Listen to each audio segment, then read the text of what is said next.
Let's start with Iran. I had thought my spidey sense and a little bit of reporting suggested the Ayatollah might be dead. Wrong. Now he's not holding Well, a we don't copy. know because He's there's not no holding. New York He's not Post holding a holding up. copy of today's New York Post, so we can't be sure he's Maybe alive. he came to Tehran. But here it is, 107, exactly 107, what the Iranian state media purports to be a Today video of the Ayatollah, the first time we've seen him in a week. Roll the religious zealot. We thank God Almighty for assisting our armed forces,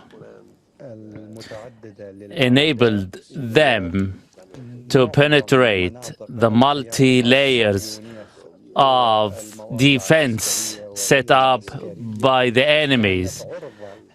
All the military and non-military positions came under our attack.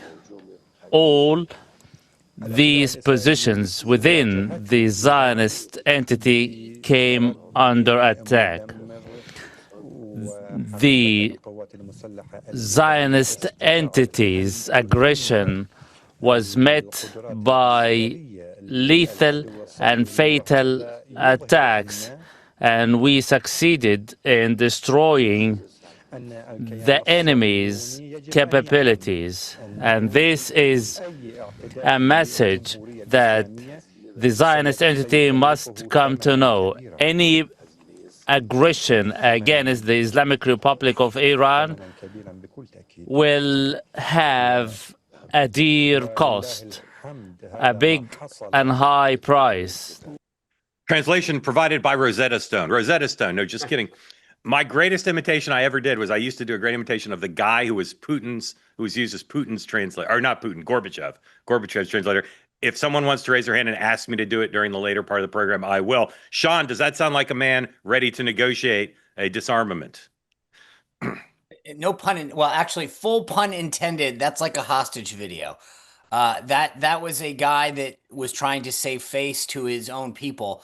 I now know what Baghdad Bob is doing post Iraq. I don't know, because I don't think that was I mean, that was a for domestic consumption only, to try to get them to believe that somehow we fought back against the Americans. But I wouldn't read anything into that of that sort in terms of negotiation or whatever, because it's not like that. That literally was intended just for the Iranian people. Dan, yesterday the president said both we don't need negotiations and there are going to be negotiations. Yes. Will there be negotiations? Are we going to see Witkoff in Geneva or, I don't know, London or somewhere negotiating with or without the Israelis, a inspection regime and everything else that I assume will be necessary to ensure that Iran doesn't rebuild a nuclear program, whatever the state of the program is currently? Yeah, I mean, that you just hit the nail on the head. I don't see how there isn't. I mean, trust but verify. Somehow you got to try to figure out what is the reality on the ground. And the second part is the regime, let's assume he is still alive, is still there. Their stated goal is still to get nuclear weapons. Well, not officially. They say it's for peaceful purposes, but to develop a nuclear program. So what then? I mean, if you got rid of them, are we all comfortable saying they can continue to try to develop a peaceful nuclear program? So can we just look, here's the funny thing about this. We all have these conversations as if I think, to me, maybe this is just like no one wants to say it out loud. But here's the reality. Iran, no matter what they say or no matter what meetings they attend and agree to on paper, will consistently seek a nuclear weapon. Full stop. That's their goal. They are going to do it. The question is, how do we stop them or prolong them? Full stop. That's it. There's no middle ground. Well, there is, I think, if the president's efforts and the U.S. military's efforts, are men and women efforts, were successful enough that the regime is now shattered and they want to go in a different direction. I know it seems unlikely, even certainly with that regime change. Maybe now there can be a very tough negotiation that involves genuine inspection. Correct. But my point is, regardless of how many inspections, they will wake up and go, he, let's go down to the basement and keep building a nuclear weapon. Like Well, they are not going to stop. I understand your skepticism, but if No, Witkoff, that's not skepticism. if Witkoff walks in and says, Right. we degraded your program substantially. We will do it. We'll keep doing it. We Netanyahu can't be restrained. He'll keep killing you. The person I'm sitting across the table from, Netanyahu will kill you. I agree. I will sign you a piece of paper, Mr. Halpern, and I will promise, definitely promise that I will not build a nuclear weapon.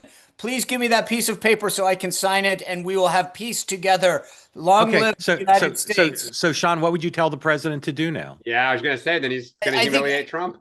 No, so the answer is there's a difference between what you want to sell, which is we had a great meeting, they committed, we're going to do inspections. We all know that, and they'll probably buy into it to some degree.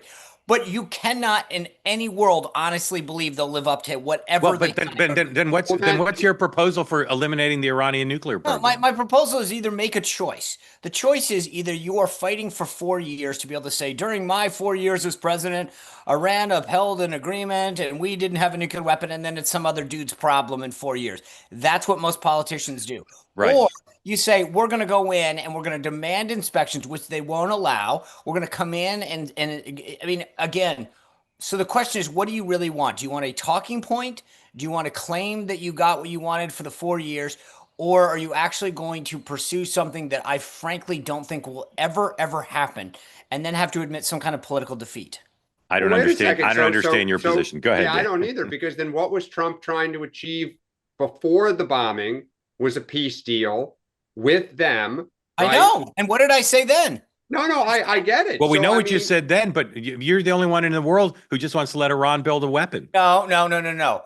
If it were me, that's no. You didn't have. If you want me to go in, I say screw it. Let's go in, get like full on, make it regime to your point. I take that conversation a lot farther. Hey, can somebody have Charlie Kirk and Steve Bannon call Sean, please? Dan, wait a second. I'm getting some texts. Dan, look, I have a very personal, different view about what we should do.